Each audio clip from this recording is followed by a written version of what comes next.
Welcome to All Texas Football. It's time for the Sunday Roundup. I'm Bobby Burton, joined by Gerry Hamilton. Gerry, how you doing today, bud? We got a couple things we want to talk about. Texas had practice last night. We also know that the Longhorns won some gold medals over in Paris. This is going to be the Sunday Roundup. We're going to talk a little recruiting as well, thanks to Allegient Digital Marketing.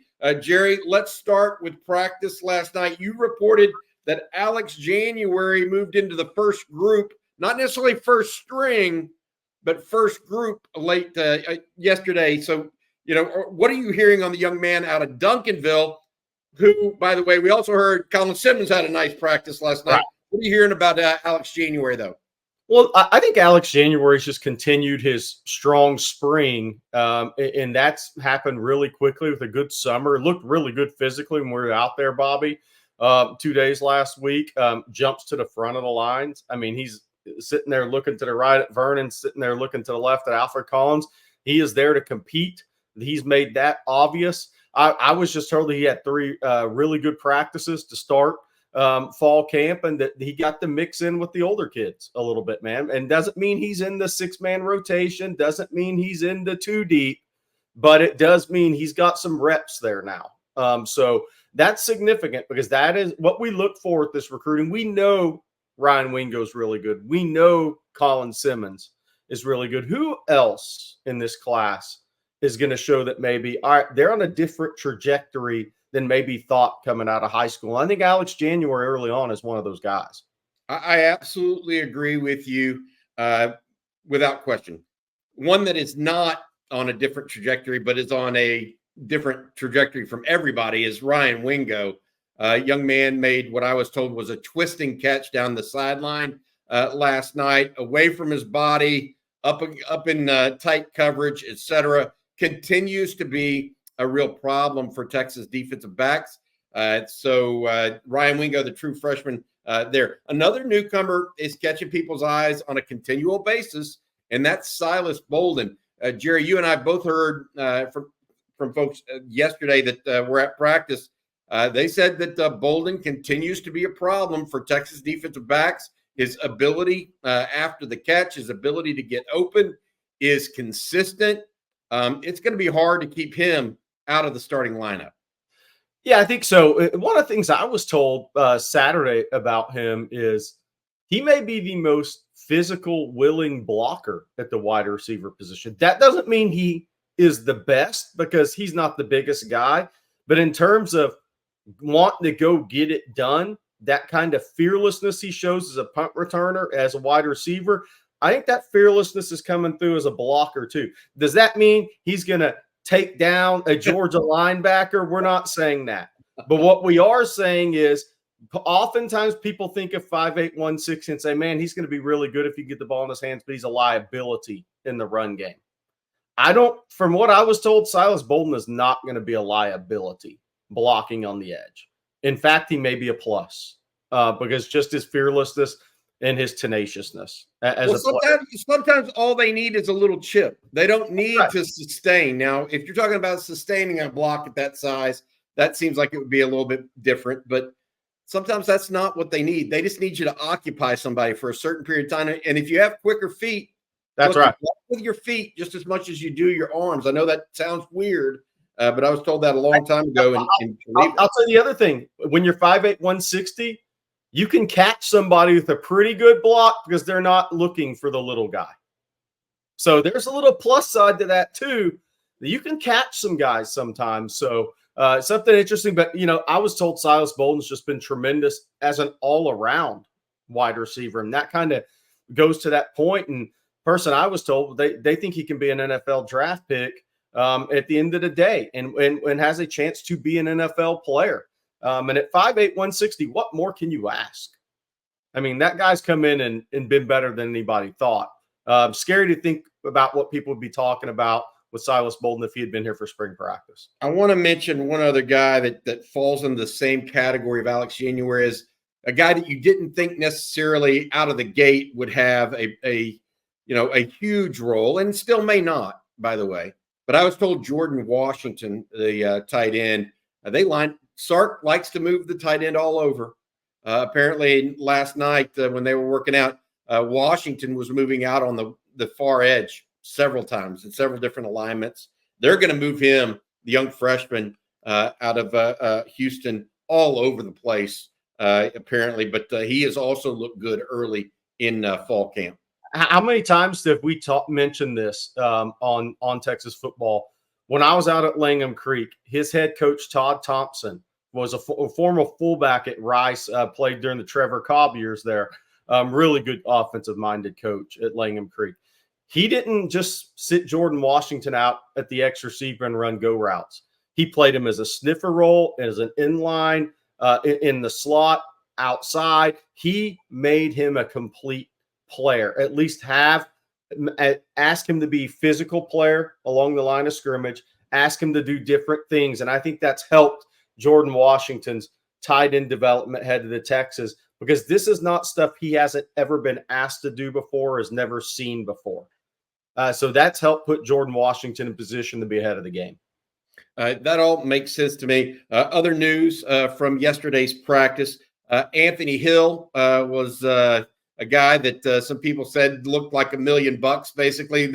That's not anything different than what we've reported, but other eyes have seen him as well and seem to think that he's one of those type of guys, Jerry, that is just going to be a difference maker for the Longhorns. That's really no surprise. A couple other news and notes.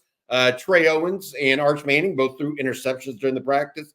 Owens was on out in the flat, essentially. Could have been a pick six, is what I'm told. Arch was on a ball over the middle. Again, they're going to throw interceptions, so don't read too much into it. Quinn Ewers was said to have had a nice practice, as was Arch Manning overall. So take that for what it's worth. A couple other news and notes. Cole Hudson was a standout, according to CJ Vogel. He heard that he had a good workout at left guard, backup left guard. Then also Trey Moore, the pass rusher, had a really good week, or actually good day of practice last night. That goes along with what I reported for On Texas Football late yesterday, that Colin Simmons won more than his fair share of one-on-one reps with Cam Williams. Well, that's interesting, Bobby. That means you could see Trey Moore and Colin Simmons on different sides sometimes this year. Yes, absolutely. It was a lot of one-on-one work, I was told, but there was some teamwork in there as well. So we'll see exactly what all that means for Texas going forward. They will get after it. Again, they're off today, the team is, but they will get back after it on Monday morning with a open media session is expected. So we'll be there, obviously, or at least I will be there. Jerry's got other things. CJ will be in, as well as our intern, John Burrows. So we'll all be there on Monday. All right, before we go further, I want to say thank you to one of our key sponsors, Allegient Digital Marketing.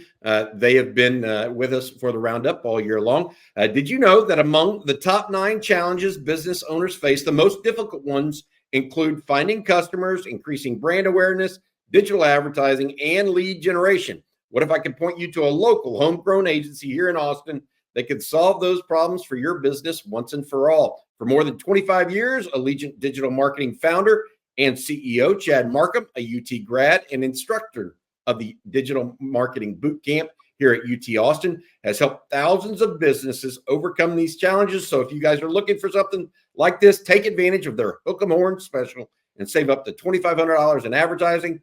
Visit allegiantdigital.com/ontexasfootball to learn more today. Again, we appreciate Allegient Digital and their sponsorship. Jerry, the Olympics, we would be remiss if we did not talk about the Olympics.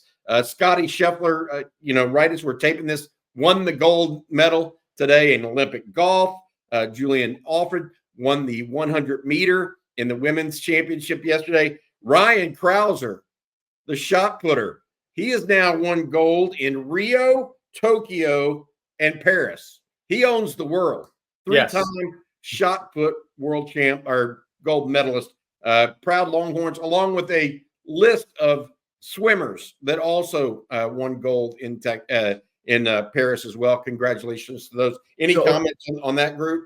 Yeah, so Scotty Scheffler, I believe, was 4 back starting the day. Xander Schauffele, who'd probably been playing the best golf in the world outside of Scotty Scheffler, 2 majors this year, it's a different conversation.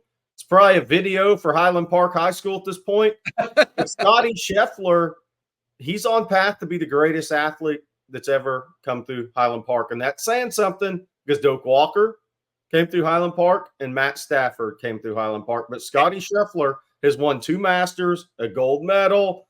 He's got a lot more left in the tank. He's already a World Golf Hall of Famer.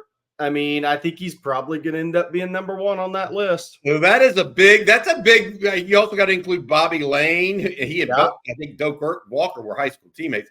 And then also you got to include Clayton Kershaw, the pitcher. Yeah. He's won a Cy Young or 2. So the list of Highland Park athletes pretty long there. Scheffler. He's on track, Bobby. He's on track to be number 1. And by the way, Alfred, I think she pretty much breezed in the semifinals at a 200 as well. So she's going to have a chance to go gold there. And Naubauer got silver in the triathlon. And I guess kind of everybody got upset, him and everybody else, by a kid out of Norway that was not expected to win. It came through with gold. But so Naubauer, the number of Texas athletes have had really good games in Paris. And I think Texas medal count now should be double digits, right, Bobby, or close to it? It's close to it for sure. You're talking about decathlon, not triathlon, right? Sorry, that's okay. That would have taken all day. Do they have an Olympic triathlon? No, decathlon, sorry. Yes. Yeah, exactly. But he had won the national championship at Texas as well. The other thing that I wanted to mention, Julian Alfred, that's awesome about that, first ever gold medal for her home country, St. Lucia, a small, tiny island in the Caribbean. She, of course, graduated from the University of Texas. But congratulations to all of those guys and women competing for the United States, along with the University of Texas in Paris this year. All right, Jerry, a couple other questions for you before we let you go. It is coming up, and we talked about this yesterday on a couple of big decisions. We're looking into some news and notes across the board. We've got Kalik Lockett will be first on August 7th, that we believe. Then August 8th, DJ Sanders. Then we also believe Nathan Tillman is August 10th. Michael Fasusi somewhere in there. We're waiting to hear some news on Michael Terry, who visited Nebraska late last week. Just sum up briefly, if you would, where recruiting is and if you've heard anything new in the last 24 hours or so. Yeah, nothing major. Look, the guy that made the last unofficial visit was Michael Terry, obviously. Now we're in a dead period. That dead period goes through August 31st, unless you have a college game, which you can have somebody on campus for a 48-hour period of time. So dead period, no more face-to-face with college coaches and prospects right now until the end of August. But one thing we're tracking is, when does Michael Terry announce a decision date? Because it's gone all over the place. It's gone from December, maybe August, maybe September. Is it going to be in August again? He made the visit to Texas a week ago this weekend, then went to Oregon, then went to Nebraska. We do not believe Oregon's where he ends up. We believe it's Texas or Nebraska. And to say Nebraska threw all the kitchen sinks in that state at this one with Matt Rule and everybody would be an understatement. They are absolutely all in. We believe that Michael Terry is trending towards a Texas versus Nebraska decision. I think Texas remains in a good spot with Kalik Lockett. Texas and Miami for Jamie French. I think Texas is still pretty good there. DJ Sanders, it's a wild card recruitment. Could go to Texas, Miami, or to Michigan, or Texas A&M. Texas, Michigan, or Texas A&M, to be clear on that. That's expected to be August 8th, not a ceremony with hats on the table. At least that's not what's planned today. And then we'll see what happens as far as anybody else. Doesn't Aiden Anding decide to make an announcement in August before his season? I think he would like to. Does Madden Faramo move it up to an August or early September decision around the start of his season or early in his season? I think that's on the table as well. So Texas, and the only guy that's for sure, I think, going into September right now is Nick Brooks, the offensive lineman out of Iowa, who's now in the Atlanta area. He's the only one that I think is locked in the late September right now. Everybody else that doesn't have a date is kind of fluctuating. Is it August? Is it September? I think those are Texas. There's 9 of 10 guys that are uncommitted right now. I think 9 of those 10 guys are going to make decisions quite possibly before September 1, but we'll see in the next couple of weeks. Jerry, I want to take it back. Thanks for that recruiting update. I want to take it back to the team for a second here. We're getting ready to go into the second week starting tomorrow. Longhorns have now had 4 practices. Last night was not in full pads. It was in shoulder pads and helmets. That's still most of their pads, right? These days. What are your thoughts on what this week will be about for Texas? Is this the week that, I mean, because I will say this, Sark told us that the first scrimmage is a week from yesterday. So this coming Saturday will be the first scrimmage. They'll have 2 total scrimmages during this month of August, and then they'll start getting ready kind of for Colorado State. So we're heading into this week where we're gonna start seeing what the scrimmage lineup might look like. Continued. I mean, what are your thoughts on what we're going to see this week? This is a big week for the starters on the offensive line are set, but let's just say OLDL. This is a big week for these guys because Sark mentioned it, and it's why we're not going to kind of over report on some of this stuff because it's not full pads yet. But this is a big week. This is a week for the defensive linemen. But I believe when the full pads come on, leading to that first scrimmage, Sark even said at this press conference, he said, look, week 2 is really, we're not going to make any judgments on these defensive line guys until it's full pads.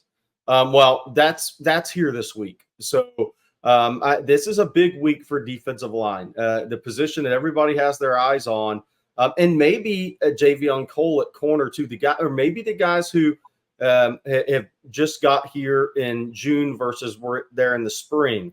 This could be a big week for the Javion Cole type of the world because he's now should be acclimated. Silas Bolton, we've heard a lot about, but what's Javion Cole going to look like in full pads where it's really instincts? And it's 11 on 11. 11 on 11, playmaking and instincts takes over. But D-line, I think this is a big week coming for D-line because they're in full pads. This is where it gets real for those guys. A couple of the new guys getting Jermaine Lole acclimated to Kenny Baker in the first few practices, and he's on a pitch count and will remain so because they want to keep him healthy. He doesn't need to be involved in everything. But Bill Norton as well, Melvin Hills, who redshirt, but still he's getting acclimated this year or this week, that first week. But I think it's a big week on the defensive line because this is when it's going to get really physical. This is when full pads are on, and this is when I think these guys start to really be graded by Kenny Baker and this defensive staff. I may be wrong, but I also think it's big for the wide receivers because I think that Silas Bolton has already announced his arrival. Yep. So what's the fallout from that? You know, is it look like less reps for DeAndre Moore, Jonte Cook, or perhaps Isaiah Bond? I don't know the answer. And so we'll see a little bit of that. We also see Ryan Wingo saying, don't forget about me. Yeah. And so where does that start playing in? Because from what I've been told, they've been straight going 1s and 2s and 3s, 1s and 2s and 3s, equal reps. They start moving that around a little bit starting this week. We're likely to hear what that really looks like and what that means. And Bobby, we talked about it with the Texas basketball team this year with all those guards. It's the same at wide receiver. When you have a plethora of players at that position, some guys have to bury their egos because you may not get as many reps as you would ideally like. So you have to set aside ego for team. And if there's any hint of that not going on, that will affect that position. We know it from coaching.